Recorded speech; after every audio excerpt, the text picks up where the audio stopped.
Well, thank you very much. Thank you, Carolina. It's so good to see you again and so good to see the entire team.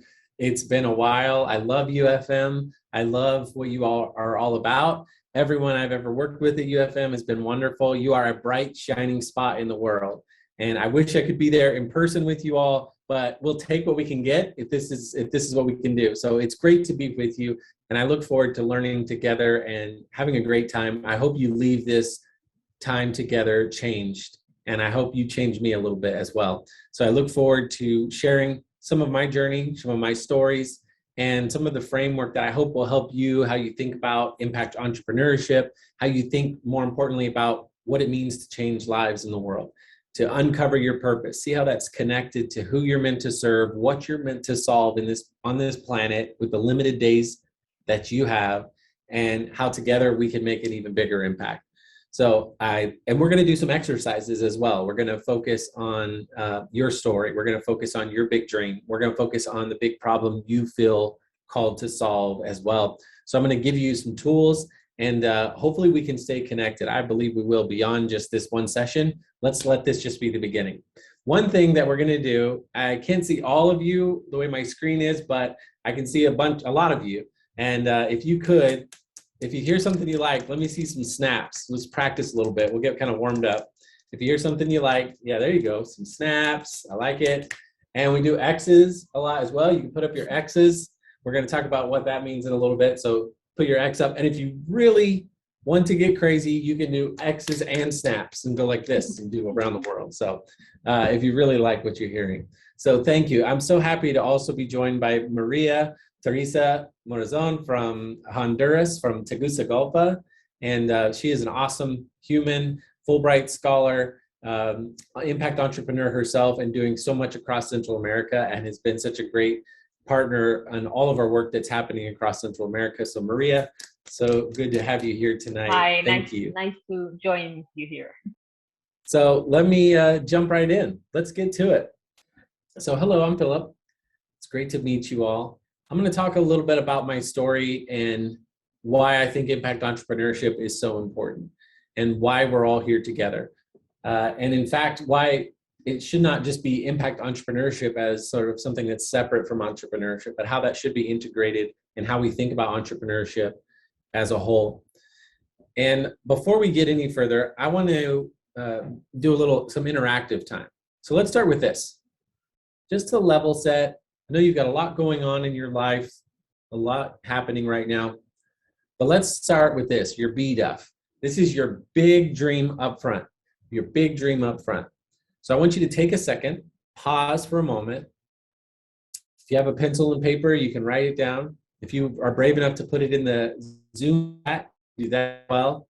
I want you to think about what is your big dream up front. If you have no limitations, if you could do anything you wanted to do, what is that big dream that is deep down inside of you, that is calling you, that is beckoning you, saying, please come? What is that big dream? What is that big dream? So I'm going to tell you a little bit about my big dream up front while you're still thinking of your big dream up front. What I'm doing here today with you all is part of my dream. I'm living it out right now, being here with you. This is my big dream. This is my BHAP, which we're going to talk about in a little bit. My big, hairy, audacious problem in the world that I feel called to solve, that I feel called to help others with. That's what we're going together today. We're going to help define your BHAP, your big, hairy, audacious problem that you feel called to solve. And by the end of this session, we're going to have a formula that you can fill out that is going to help answer this question, that's going to help you with this statement to actually get started. So we're going to be working through that together. All right. And if you go to philipharding.com, you can join. You can join me, and I'm doing coaching, live coaching every week. We have a new group starting in March. You could join that. And if you go right now, you click on that little black button. It's no cost to get started. You can start 30 days for free. If you want to keep going, we go all the way around the year, and we work together with impact junkies, people who are hooked on impact, who are hooked on living out their purpose and changing lives around the world. We're all doing that together every week. So come join us, come be a part of it. And you can start watching more extensive lesson videos. I have on here hours and hours and hours of lesson videos, fun interviews, a really great community that you should be a part of and be connected to. I plan to show you this video next, but it's a little choppy with Zoom. So if you go to the website and click on that video, you can watch the video. You'll see everything from palaces to jungles, to working with military, to working in refugee camps, to helping executives and business owners around the world solve big, hairy problems as impact entrepreneurs. And you'll also see me on a roller coaster. So go check that out. There's the full video. It gives you a little taste of what this community is all about. And I'll tell you in a few moments about how I came on this journey, how I found myself feeling stuck, like I knew there was more in the world that I needed to do, feeling like I had a deeper calling, but I didn't know how to get there. I found myself saying, I can't do that. I can't do this. Somebody else should. Somebody else should fix that. That's a big problem, but somebody else should do it. I had this big dream, but I had no way how to turn it into action. And soon my I can't do this, I can't do that. My I can'ts turned into I want to do that. And it looks really great. I really want to do that. I really want to go there. I really want to solve that big problem in the world. And then my I can'ts and my I wants turn into I can't believe I just did that. I can't believe that just happened. So that's what I love helping people do. Move from I can't do that to I want to do that to I can't believe I just did that. So let's do this together. But let's step back just a little bit and look at this picture. This was in 1968, I believe. The Apollo 8 mission was before Apollo 11 that landed on the moon. But this was the first time that humans came around, orbited, left the Earth's orbit, shot out 250,000 miles to the moon and caught the orbit, hoping they would catch the light gravity of the moon and spin around the moon. And as they came around, they saw this for the first time as humans, Earth rising from the horizon of the moon. And as humans are trying to grapple with this, trying to process, what does this mean, right? Like everybody who's ever lived on that little marble out there, and you can hear them on the radio trying to process this, saying, I don't see any borders, and saying, if I was trying to come from another civilization, would I land on the blue part or the brown part? And just trying to puzzle through, what does this feel like as a human seeing this? It's an overwhelming concept, an overwhelming thing to try to process. And then we step back even a little bit farther. This was taken more recently. This is from one of the Voyager missions that was launched in the 1970s. They've been traveling at 11 miles a second. They went past Jupiter and Saturn and the outer planets. And before we lost signal, and before they went into interstellar space out of our solar system, they turned the cameras around and took this last picture. This is the farthest picture we have of planet Earth, that little pale blue dot. And on that little pale blue dot's over 7 billion people with problems. 7 billion people waiting for you to step up. And that can either overwhelm you or inspire you. And I hope it doesn't overwhelm you. I hope it does inspire you to say, I can put a dent in that little dot. I can make a huge impact on that pale blue dot. And in fact, you must. The world needs you. The world needs you. There are people right now cheering for you, saying, please don't stop. Don't quit. I know it may have been a difficult year, but please keep going. We're cheering for you. We need you.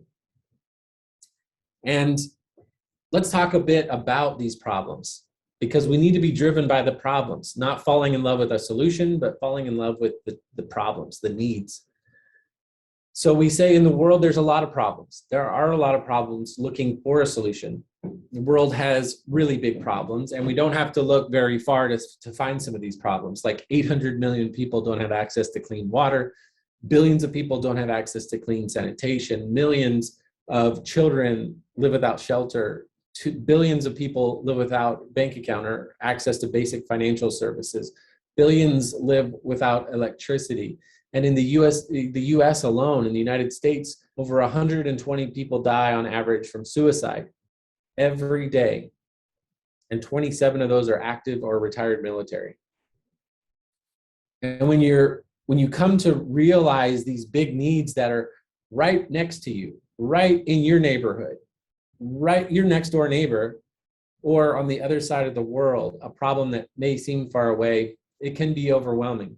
And you try to process these feelings. You try to come to grips with this and work through, what does this mean? How do I deal with this? And we say there's three options. One is you could spiral into deep depression, which we've had to work with a lot of people through because these are real big needs. And I'm sure some of them are going through your mind right now. There are really big needs. And once you experience some of these, once your eyes are sort of open to these big needs, it can have an heavy emotional impact and can depress you and can make you not even want to eat when you're exposed to some of these extreme needs that are like extreme poverty, that you lose your appetite or you feel guilt. And there's all these emotions that can go through you feeling like, why was I born here? They were born there. I don't understand. And trying to process that. So you could spiral into deep depression. That's one. We hope you don't do that. Second, you can just block it out and go on with your comfortable life that you have and sort of put these things aside and worry about other maybe smaller issues in context in your life. Or three, you can do something. And in fact, realizing that you can be the solution. And in fact, you are the solution that the world needs. You are the solution. And sometimes the problem is not the problem. Sometimes the problem is just us realizing that we can be the solution and realizing we are what the world is looking for. And so with Impact Junkie and my life's mission is this. We try to encourage people to realize what you have been given, all of the experiences, all your journeys, all of your ups and downs, your education, both formal education, informal education, the really painful days, the days that really hurt, and the days that feel really great, the days you're on top of the world, the sorrows and the joy, the family experiences that you have, everything you have been given is a gift. And even the most painful days that you wonder, why did this happen to me? Why did I have to go through that? How painful that was, may be the very thing that you are called to solve, that you are called to help others solve on this planet. So we say, do more with what you've been given. Start something that changes lives. Find that big, hairy problem in the world that is driving you, that you feel called to solve. Really understand it and be driven by that. So you may say, where do we begin? Okay, Philip, I get it. There's big needs in the world. I'm ready to get started. And maybe this big dream that we've been talking about, this big dream up front, you've been thinking about this, right? It's this big, hairy problem in the world. Maybe it spreads across your country, across your region. Maybe it's access to healthcare, education. There's so many needs. We could go on and talking about. You feel called to that for a specific reason. You feel called to that because maybe you've experienced it. Maybe it's something that you have experienced personally yourself, something you feel called, this is something that I want to solve for others. I know what it feels like. I want to fix it. Or maybe you wake up one day, and I've worked with thousands of people around the world that some of them just wake up one day and say, I didn't realize this was a need in my community, but I want to do something about it. We can't have this human trafficking or these other painful needs that exist right here, or this lack of access to food or lack of access to education or extreme crime or extreme poverty or whatever the thing is that's driving you. You feel like I have to do something about it. Well, naturally, a lot of times, if without thinking, when you see these big needs in the world, you want to kind of push them away, get rid of them, right? Because it's uncomfortable and you got to fix it. So what happens if we're not careful is we'll quickly go into Band-Aid mode and put a Band-Aid on something that needs a much more developmental response instead of emergency mode. And there are legitimate emergencies when there's natural disasters and things that happen. If you need to help people, there are emergency situations. But so often we need to move from that emergency mode to development mode and help empower people, and we stay in the emergency mode. There's a great book called Toxic Charity by Robert Lupton, and this is a quote: when you do for those in need what they have the capacity to do for themselves, you're actually disempowering them. We could be hurting the very people that we love, the very people we feel called to help. We could actually be harming them. We could actually be hurting them. And worse, we could be part of the problem if we don't turn on our entrepreneur brains, our innovator brains, and turn on these problem-solving brains, right, that we have, and use all of our skills, use all of our knowledge, and instead just kind of throw money, throw a little donation over the fence, or kind of say, oh, okay, here's something, and give someone something. But are we really understanding the problem? Are we really understanding the people with that problem that are facing that problem? Do we really empathize with them? Do we really love them? And if we do, we want to help them the best way we can. We want to help them, right? And so you may have heard this phrase: give a person a fish, you feed them for a lifetime, or you feed them for a day. Teach them how to fish, you feed them for a lifetime, right? Give them a fish, feed them for one day. You teach them to fish, you feed them for a lifetime. That's a good statement, but what if we didn't stop there?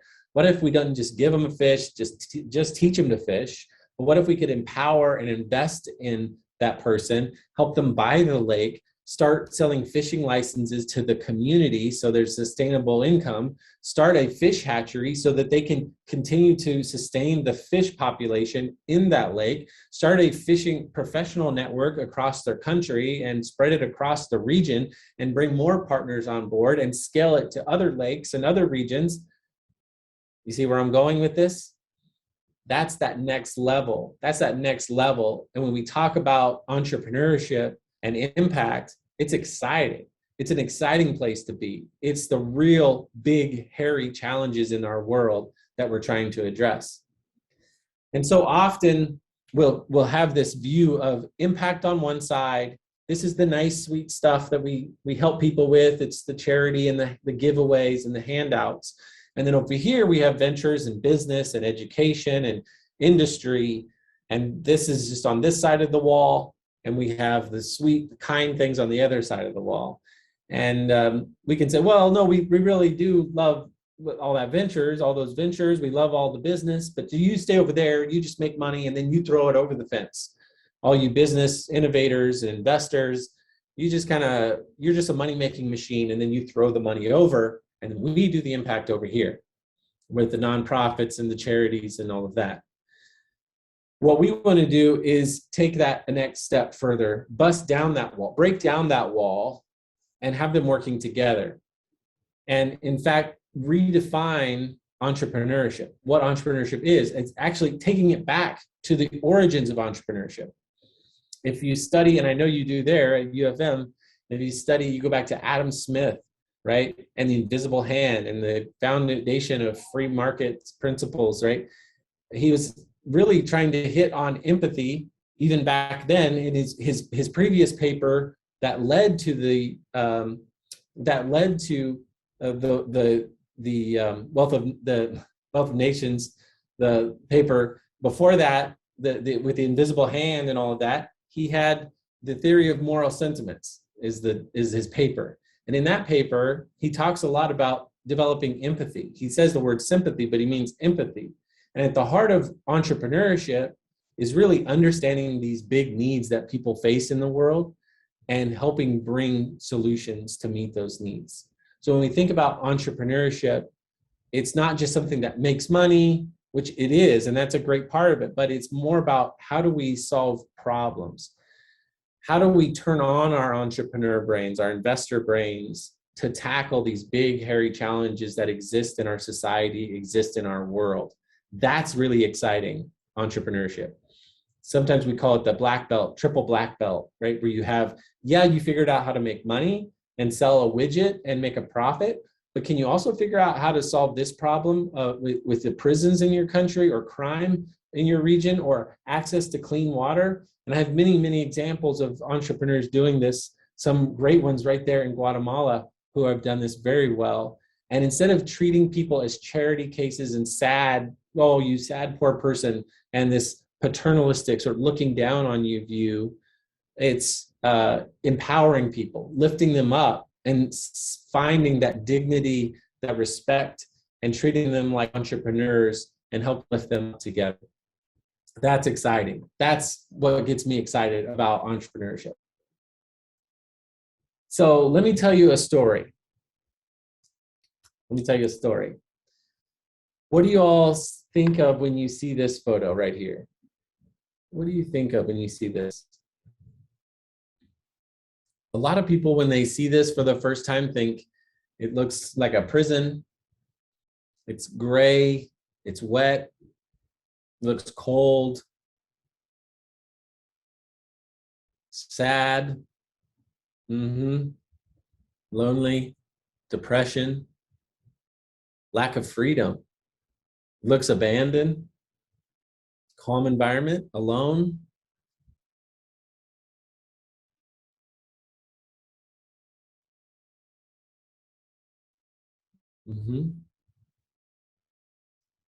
Well, it's definitely emptiness. Yeah, it's definitely not abandoned.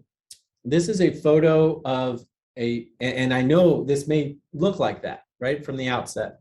This is actually a refugee camp outside of Athens, Greece. And I took this photo as we were going in past the barbed wire, past this fence. And a lot of people said, you shouldn't go in there, it's dangerous. But we had connections with an organization that we wanted to meet with. Check this out. Would you expect to see this in there? This is a unit that an organization had converted into a salon for women in this refugee camp. Most of them had, and these are women who have faced the most unspeakable things, very difficult life situations that they've been through. They created this container, and inside there's sinks to have their hair done. There's a place for the kids to play. It creates jobs for the women, created a sense of normalcy, dignity, and pride for the women in these refugee camps who have lost everything. And at the same time, it created a bright spot in what this looked like a gray, dark place. Most of the people lived in containers like this. This is one of the better refugee camps. But in each of those units, you see the two windows on each side. There'd be a family on each side. And in the door in the middle, it would have a restroom, a shared restroom. And most of these residents had fled the conflict in Syria at the time. They had left in the civil war. The military would come to your door, or the rebels would come to your door and say, join us. If you didn't, they assume you're with the other side. Very difficult situation. Most of them had floated over on the rafts. They had escaped to the borders, got on rafts, and floated over towards Europe from Syria and come over. And many of them had washed up on the islands of Greece. And just really difficult stories. Well, in the middle of this, look at what else we found. Right in the middle of this refugee camp. Can you make that out? It says coffee shop. Coffee shop, right in the middle of a refugee camp. Entrepreneurship still exists in the human spirit, this desire to still have entrepreneurial ventures right in the middle. Coffee shop, which is great in Guatemala. Some of the best coffee I've ever had, of course, in Guatemala. But right there in the middle of this refugee camp, a coffee shop. And we go a little bit farther and look at this, a little restaurant. You had to look kind of close to find it. But here is a burner, a small little stovetop. They had printed out pictures of the different foods, the falafels and different foods. They have a takeout window right there, and then a dine-in side where there's chairs and tables where you can sit and eat. And my favorite part is the UN tarps that they had used for wallpaper on the background.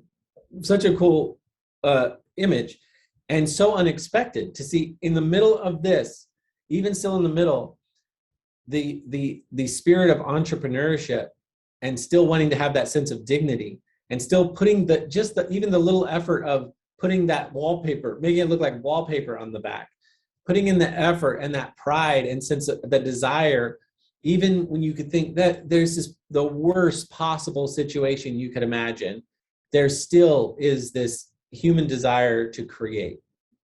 There still is this human desire to create something and to serve others, even in spite of the worst thing possible. And through this, it led us to this wonderful dinner that night.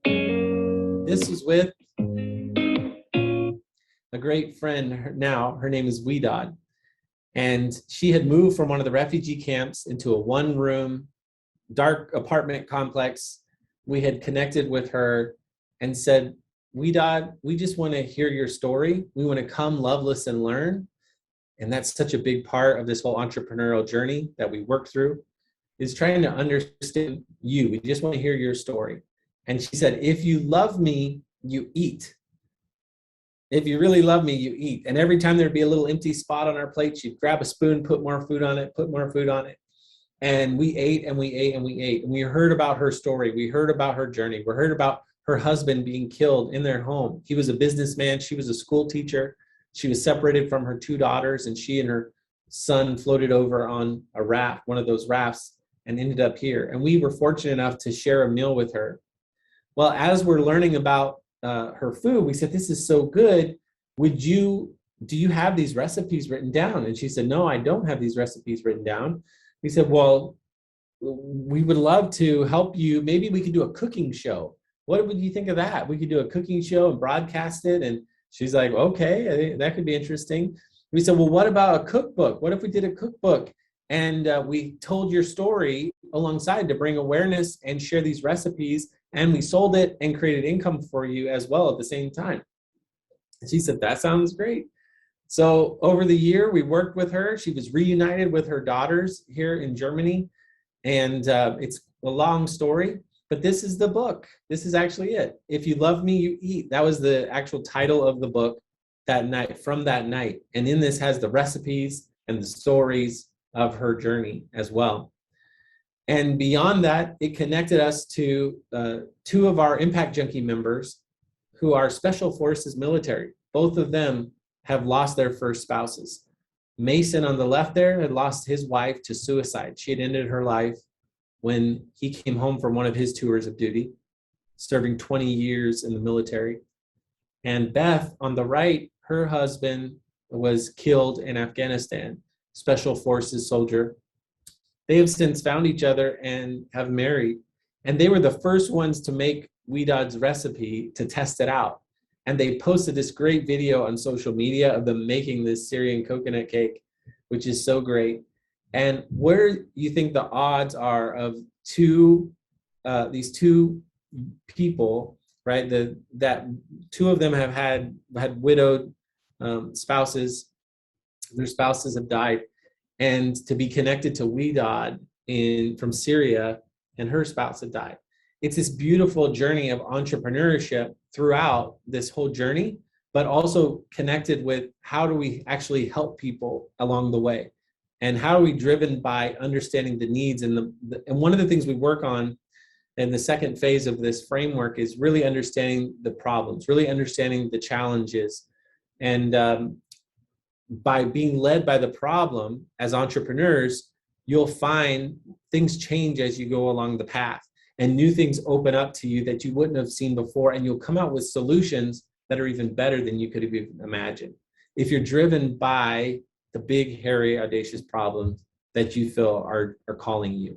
So that's where we spend a lot of time. And I want to help you with this today, your big, hairy, audacious problem statement. This is one of the first places we start on this journey, is helping to define your big, hairy, audacious problem. This is what drives you. When that startup doesn't work, when that job isn't what you thought it was, whatever happens on your path, when things may fall apart or fall through, you're guided by something bigger. You're driven by something more than just that job, that startup. It's going to be a part of this journey that things are not going to go exactly as you plan, right? But if you're driven by something bigger, you'll find another way. You'll find another path. You'll find another door, right? You'll find another way. So being driven by this big, hairy, audacious problem is so important. So you may say, well, why do entrepreneurship? Well, I want a lot of money. Okay, let's say you have all the money. And I've worked with billionaires, people who have a lot of money. That's great. Let's check that box. Okay, great. So get into entrepreneurship because you want to have a lot of money. Okay, well, no, it's not about the money. It's about freedom. That's why we do it. Okay, let's say you have all the freedom you could ever want. No one's telling you what to do. You could dictate every part of your life. You can go wherever you want to do, wherever you want to go. You can do whatever you want to do. You have all the money. You have all the freedom. The question is, what else? After all of that, what is still going to be driving you? What is still going to be driving you with the limited days you have on that pale blue dot, this little planet spinning around? What else is going to be driving you? So this is the question we start with. What are you meant to solve? What are you meant to solve? This is the place we start. Everybody starts right here. What are you meant to solve? And answering this question is going to keep you going in those dark days and those difficult days when you want to give up, when it seems too hard, right? This entrepreneur journey is up. It's really high and exciting. And then it's the trough of sorrow and sadness and defeat. And then you have ups and downs and ups and downs. But in those ups and downs, you're driven by this, what you feel called to solve on this planet, something that is uniquely yours. When you take into account all of your experiences, all of your life, all of your journey, all the people you've met, all the people who've shaped you, if you stop to listen to your heart, it's been guiding you all along.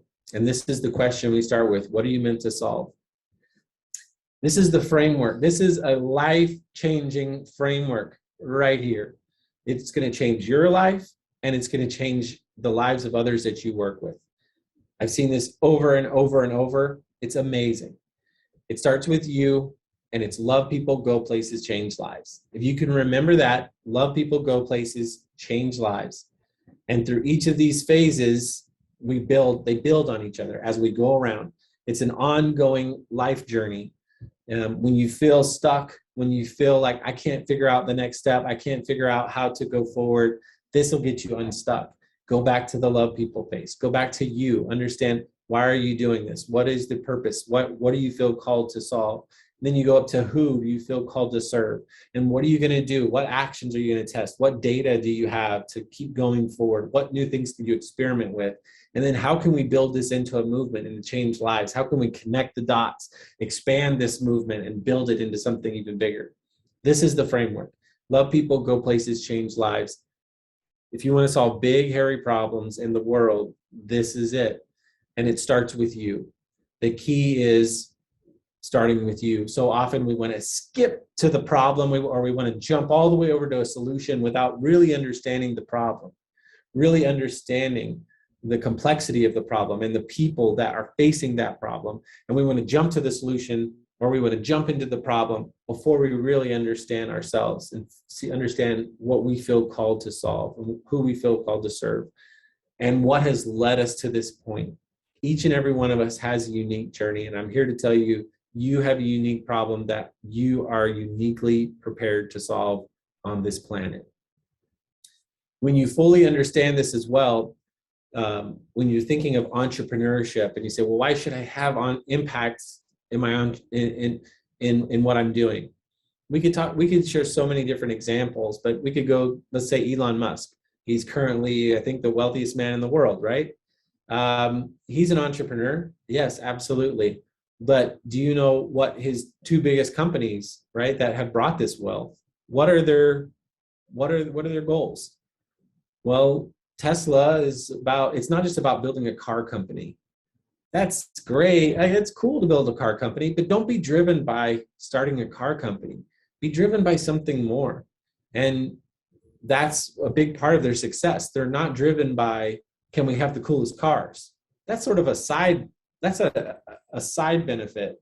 But the real goal, right, is to and increase the speed at which we transition to sustainable energy, right? That's what they talk about. Like we need to have alternate sources of energy. So the goal here is to help increase the speed at which that we can do that as a society. So even if these other car companies, start, and they are, right? They're all coming along and starting to move more into the electric space, and all things are changing. The whole thing has been transformed. Elon says, you know what? We're successful because that's been our mission. Our mission has never just been to create a car company. And if you're driven by that bigger goal, that bigger hairy purpose, that's going to be driving you. Similar with SpaceX. It's never been to just build a rocket company, to build rockets or to build spacesuits, right? That's not been the purpose of SpaceX. As cool as it is, and all the things that have happened, and watching those rockets land back on those autonomous drone ships, that is crazy. But that's not why. That's not the why.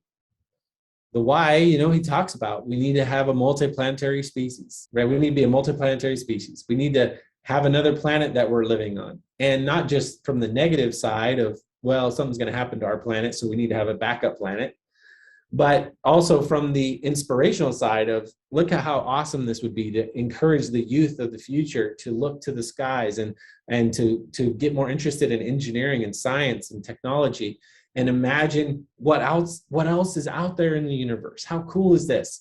So it's driven by something more to make us a multiplanetary species. And along the way, they built a rocket company. They built all these things along the way, along that journey.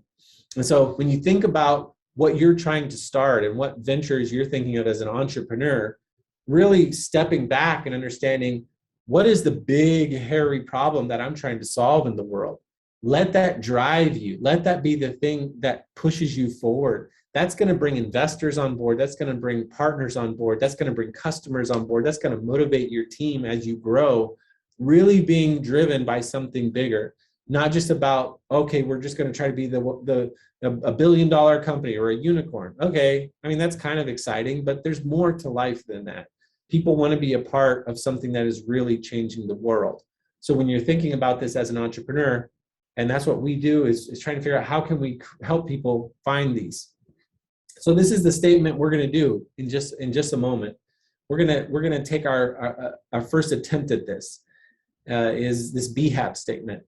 I want to help who, and this is the who. We spend a lot of time in my longer sessions and coaching, working through this with you, but I want to help who to what. And the what is the big problem that you want to help these people with. And then because why. Now the why is going to be driven by your personal journey, the personal path that has brought you to this point. That's going to be different for this whole statement is going to be different for every person. But this is the first step. If you can define this statement, when people ask what you do, what your company is about, what you're driven to do, having this statement, understanding, really, really understanding this statement and living this out is going to guide you forward. I want to help who to what, because why. And on this journey, I'm going to share a little bit of mine to help answer the why. I'll just give an abbreviated version. This is a photo of my photos album on my computer. This is actually a photo of just a screenshot. And the you are the solution, I added over that. But all of these albums on the side, there's thousands and thousands and thousands and thousands of pictures. And it took me aback for a moment. I was trying to find a photo to put on something at one point, and I looked at all these photos and just was overwhelmed and just so grateful for all these experiences that I've had, that if I had just stayed in my comfortable spot, if I stayed in my comfort zone, in that comfortable job that I had with the salary and the benefits, right? I wouldn't have seen all these people. I wouldn't have seen all these faces. I wouldn't have had all these experiences. I would have missed out on all of this if I hadn't really stepped out and had the courage to live out my big dream, that big dream that I felt called to, and listen to that inner voice saying, there's more in the world. There's more people out there that need you. And so that's led to me making that jump, becoming a certified impact junkie. I'm all about it. And if you go to impactjunkie.co, you can see a lot more there. And like I said, philipharding.com, I'm now coaching. I coach, and I'd love to coach with you. If you're working on a venture or you have an idea, I'd love to work with you. I also have a podcast. You can find the Impact Junkie podcast and hear a lot more there. If you go to the platform, I have hours of videos, lessons, interviews, a lot of really videos with other students that are on here. And then we meet weekly as well. So we get together weekly and coach through this framework, how to actually live this out, both as a personal level. And I also coach a lot of executives and teams through this same framework. So go right now, sign up, and it's no cost to get started, and you can be part of this journey. I would love to go on this with you. And this is a moment, right? This is me in a village this is actually in Belize, working with, I'll tell you how I got here. I don't have time to go into it in depth, but this is a special moment for me. And these are one of those photos out of the photo albums that if you had showed this to me, I wouldn't have believed it. I would have no clue where to start. I would have said, who is that guy? That is crazy. That's not me. But there I was. If I go back to Harvard, this was in 2014, giving the commencement speech. That's me right there. If you had shown me this picture 4 years earlier, I wouldn't have believed it. I would have had no clue how to begin. It was that crazy step out of my comfort zone, but being driven by that dream, being driven by, this is the problem I see in the world. These are the people I feel called to serve. I feel called to this. I have this drive for entrepreneurship.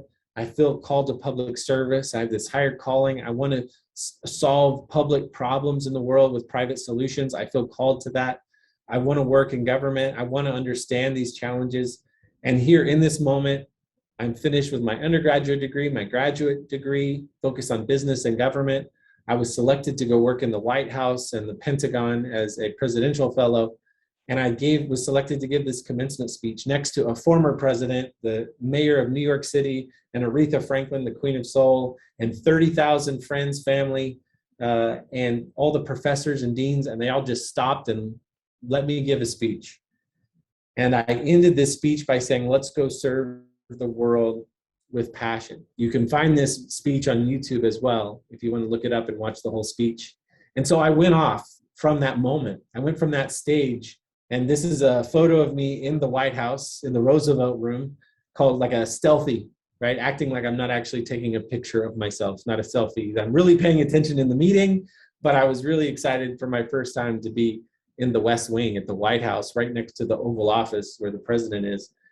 And I had the big job. I was having meetings in the White House and the Pentagon. I was working on these multi-million-dollar projects, tackling multi-billion-dollar challenges in the nation.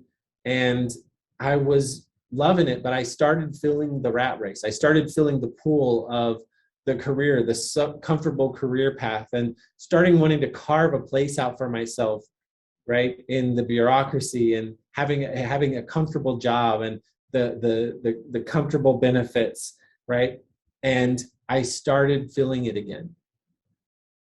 I started feeling that same call that had called to me years before, saying, Philip, there's more.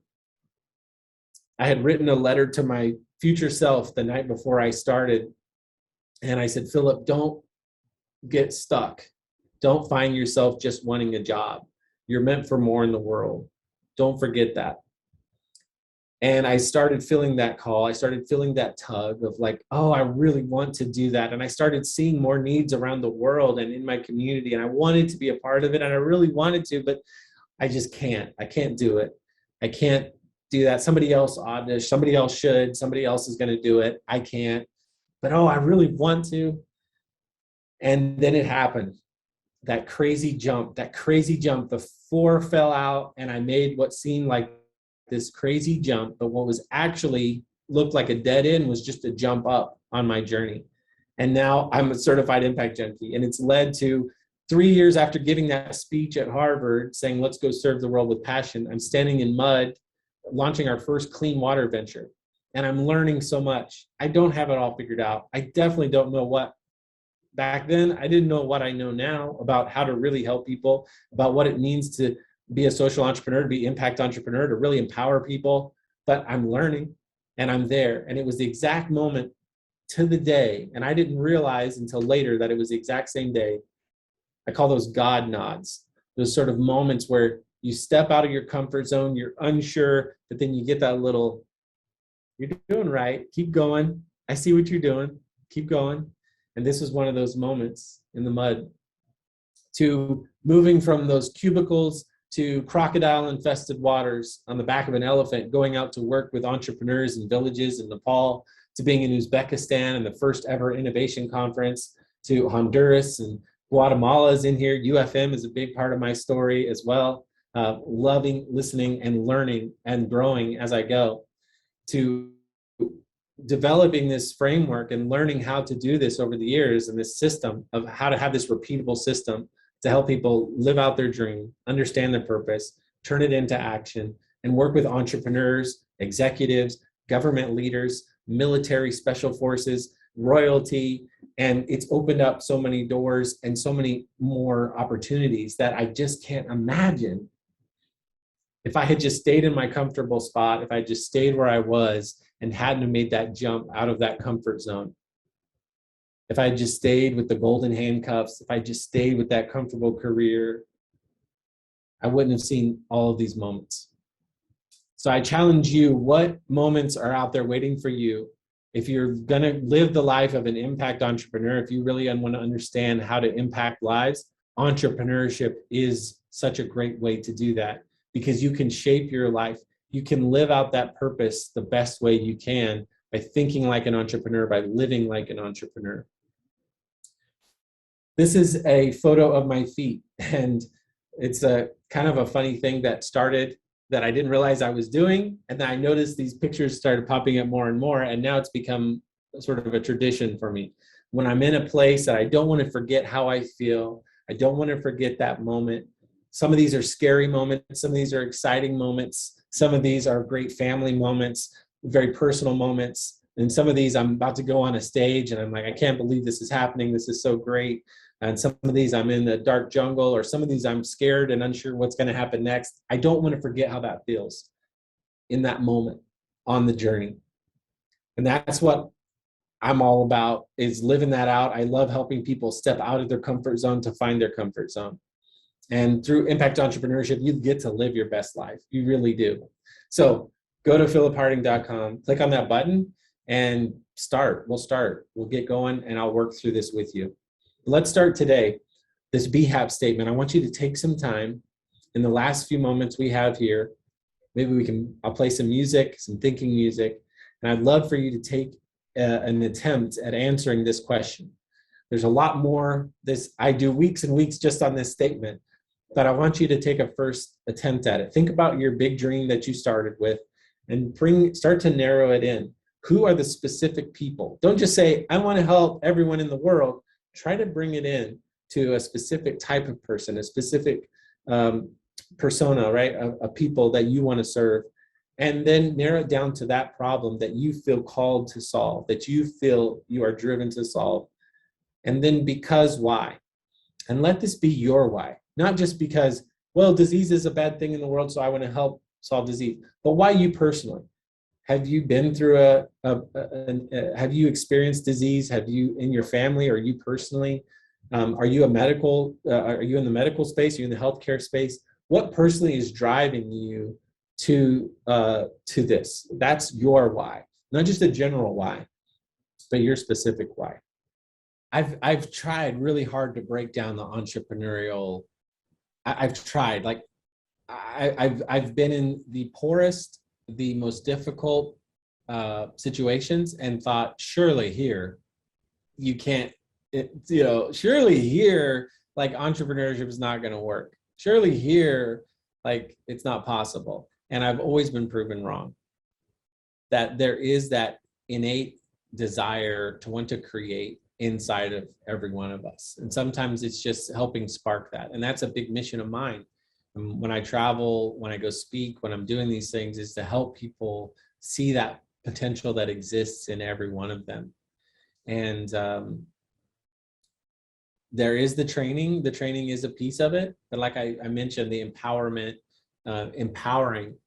One of the most valuable, most beautiful things I've ever heard is working with some folks in villages. We did a variety of ventures. We've invested with them, helped them grow, helped them scale it to other ventures.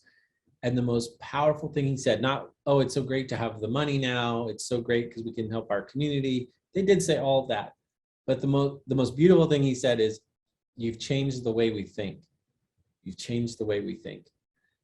We were sharing a hotel room and I was trying to go to sleep and it's been a long day and I was tired. I was like, okay, it's great, it's great. He's like, oh, I got another idea. I have another idea. What if we took the corn and we did the feed and we did this and we do that, and work together in the different villages.